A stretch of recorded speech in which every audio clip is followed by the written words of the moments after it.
Hi, my name is Dr. Brad Dennis, and today I'm going to answer the question, what is a prebiotic? So the short definition of what a prebiotic is, it's a food source for the bacteria in your gut. But that's not really the best definition. That's how a lot of people understand it. But the best definition comes from a paper in the Journal of Nutrition that was published about 10 years ago. And how Dr. Robert Freud defined a prebiotic is that it's a functional food that has three characteristics. The first characteristic is that it's resistant to digestion. And what that means is that when you ingest the food, it gets to your stomach, but your stomach doesn't completely break it down and doesn't completely decompose it. It actually makes it past your stomach into the rest of your digestive tract. And that's important because that's where most of your gut bacteria live, is beyond the stomach. The second characteristic is that it's selectively fermented. And what that means is that when it gets past your stomach and into the rest of your digestive tract, it doesn't feed all the bacteria. You have about 2,000 to 3,000 different species of bacteria in your digestive tract, and not all of them are good.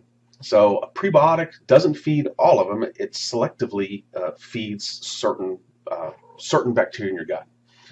The third characteristic of a prebiotic is that when it's fermented, when it makes it past the stomach and gets fermented by the bacteria in your digestive tract, it actually confers some kind of positive health benefit. So those are the three key elements of a prebiotic food. It's resistant to digestion.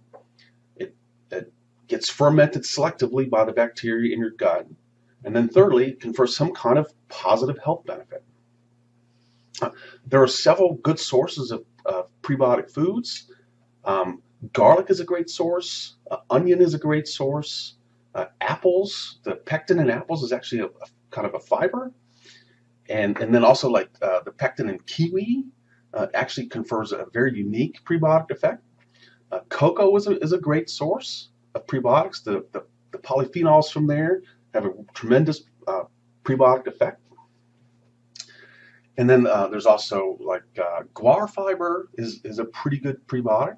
But one thing to note that it's pretty important that your digestive tract is long, and that you want a mix of like fast fermenting stuff and slow fermenting stuff.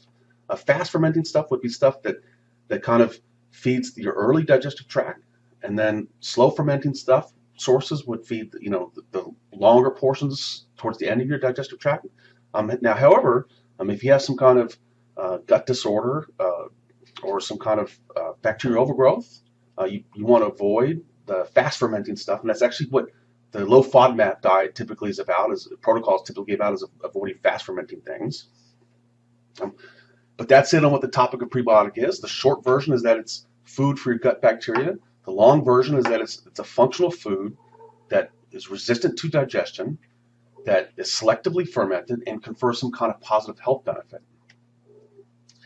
And if you want to learn more, if you want to learn how to reset your gut, I've actually put together a 7-day program where you can reset your gut. And the idea here is that we kind of, if you feel you're having digestive problems, that here's a protocol that might help you get to some kind of known state. You can click this link right here and put in your email address and download the free guide instantly.